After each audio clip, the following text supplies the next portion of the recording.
What's going on, everybody? LK here, back at it again with another video, and today some more Dragon Ball FighterZ feel. So sometimes when we're talking about this game, people ask for more defensive options. This is basically the reason why I think UI Goku was added to the game the way he was in the first place.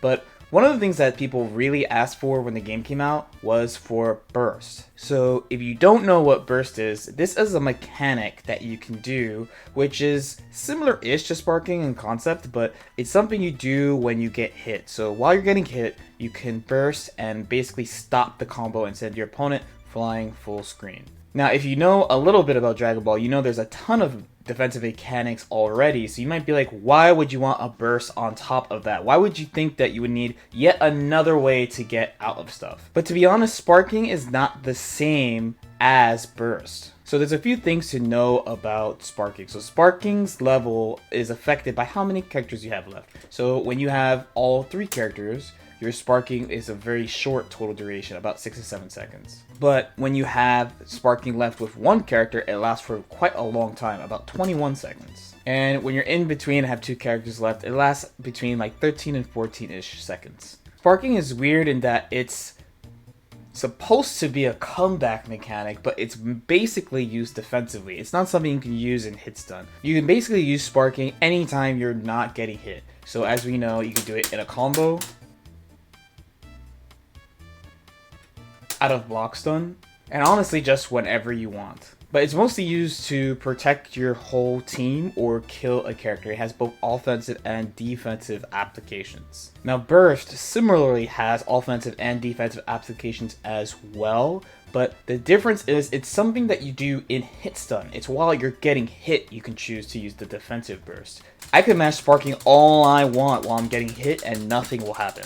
And just like I mentioned before, while I don't really think the game needs this, it does show something that the game I think is direly lacking in, and that's interaction between the players while you're getting hit. So the thing here is that in Dragon Ball, pretty much the only thing you can do while getting hit is just hold to tech. In Dragon Ball before as well, interaction while defending, right? So while you're blocking, has been such a problem that they had to nerf assist regen in Season 3.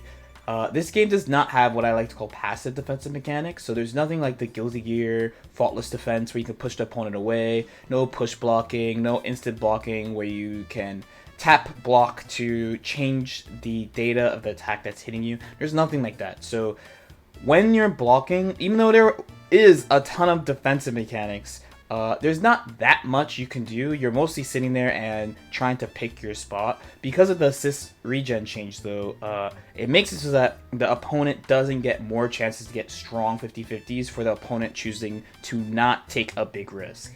So these changes make it so that the game, when you're making your opponent block, becomes what they wanted it to. So what I mean is, like, they want the defender and attacking player to guess meaningfully. The attacker gets mix-up opportunities, of course, but if they fail, then they can't just keep looping it by resetting pressure over and over. And it makes it so that the defender doesn't have to take major risks all the time to escape this type of pressure. Now, like I said, the current thing that you can do while you're getting hit, which is pick which way to tech, is okay, but it just makes people feel like they're not really doing anything, you're just watching the other person combo them. So burst, in my opinion, makes the interaction while you're getting hit a little bit more meaningful. Both players have to pay attention. So the person who's comboing, if the opponent has a burst, then they have to consider 1, will the opponent do it, and 2, where would they do it.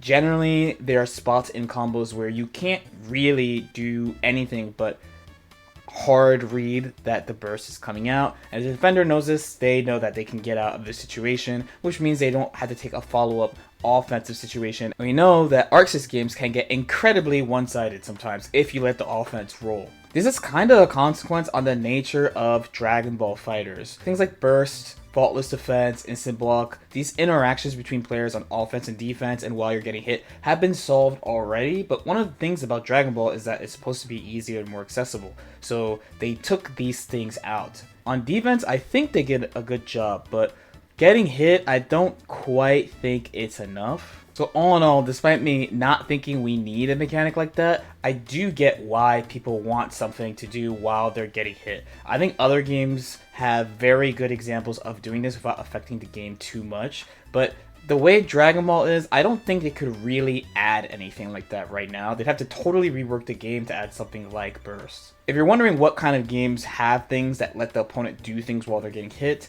a couple examples. One, not technically a fighting game, but My Origin, Smash, right? So when you're getting hit in Smash, you can use the control stick to control your character while getting hit. This affects combos and mix-ups. And another is my 2D fighting game Origin, Melty Blood, which is actually the reason why a lot of you complain, why is this motherfucker mashing all the time while he's getting hit? It's actually because of this game. In Melty Blood, there's a mechanic where if you press buttons in time with your opponent's combo, you can reduce the damage of the combo you're taking. I think this is a really cool mechanic. Similarly to Burst, it rewards you for knowing the opponent's combos, and it keeps you in the game while your opponent is comboing, which is really nice. But this is what I mean though. So Dragon Ball, you would not be able to use DI for obvious reasons. And then reduce damage, this game is a 2-touch game, so if everyone got good at reducing damage, now all of a sudden we are killing in 3 touches, which makes the game way longer than it should, and people have already been complaining about how long matches take. So I feel like it's pretty hard to implement mechanics like this. Anyway, hopefully that made sense.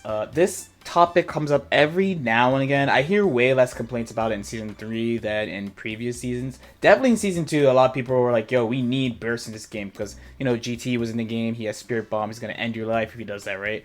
Sparking, again, does really serve that purpose already, in my opinion, but the fact that you can't do it in Hit Stun, and you can't really do anything in Hit Stun besides hold attack, kind of makes people feel like they are taken out of the game, and I think that's pretty fair. It might not be something we see in Dragon Ball FighterZ, but maybe in a theoretical Dragon Ball FighterZ 2, we'll see it. As usual, if you have any questions or comments, feel free to leave them in the comment section below.